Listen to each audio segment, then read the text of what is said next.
Hi అండి, అందరికీ నమస్కారం. Welcome to doctor Rao's dental YouTube channel. గత 25 years Osmania and Gandhi hospital experience ఉంది. అండ్ అలాగే 38 ఇయర్స్ నుంచి మన హైదరాబాద్లోని అమీర్పేట్లో సర్వీస్ చేస్తున్నారు.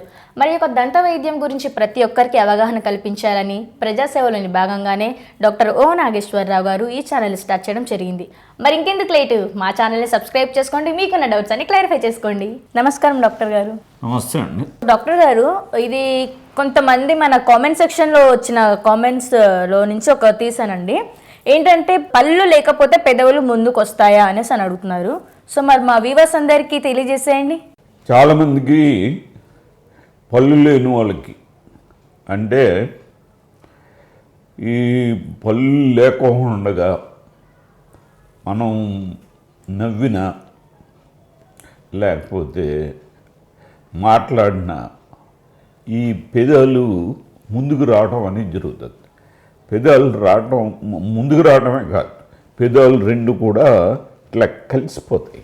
ఎందుకంటే ఈ పళ్ళకి ఈ హైట్ అనేది ఇప్పుడు పై పళ్ళకి కింద పళ్ళకి కొంత హైట్ ఉంది.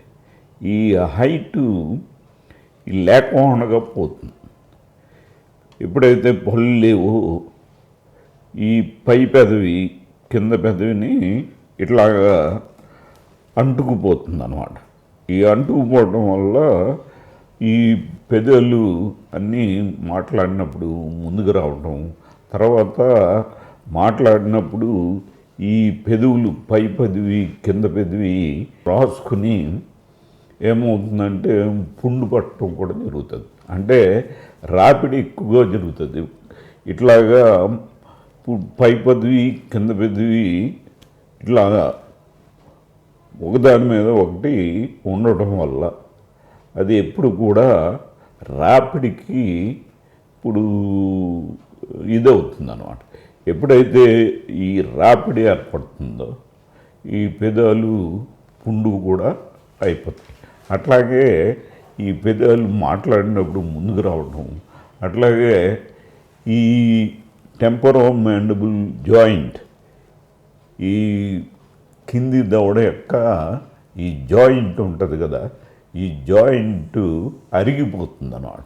ఈ అరిగిపోయి అది ఏంటంటే ఇక్కడ అడ్డు లేవు కాబట్టి, పళ్ళు లేవు కాబట్టి ఆటోమేటిక్గా ఈ గెడ్డం అంటే కింది దవడ ముందుకు రావటం వల్ల ఆటోమేటిక్గా ఈ దవడలు కూడా అంటే ఈ పెదాలు కూడా దవడలతో పాటు పెదాలు కూడా ముందుకు రావడం అనేది జరుగుతూ ఉంటుంది. అంటే వాళ్ళు మాట్లాడుతూ ఉంటే రెండు పెదాలు కలిసిపోయి చూడటానికి కొంచెం ఎబ్బెట్టుగా ఉండడం అనేది జరుగుతూ ఉంటుంది అన్నమాట.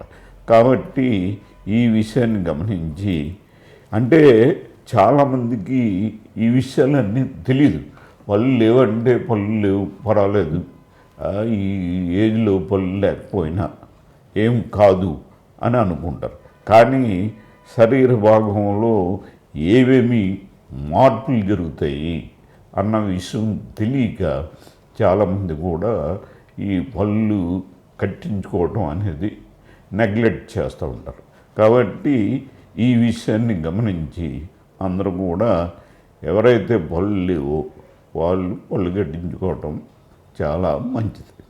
ఓకే ఫ్రెండ్స్, చూశారు కదా, డాక్టర్ గారు చెప్పిన సలహాలను ఫాలో అవ్వండి, మీ దంతాలను ఆరోగ్యంగా ఉంచుకోండి. మరి మా వీడియో మీకు నచ్చినట్లయితే లైక్ చేయండి, షేర్ చేయండి, కామెంట్ చేయండి. And guys, don't forget to subscribe our channel doctor Rao's dental YouTube channel.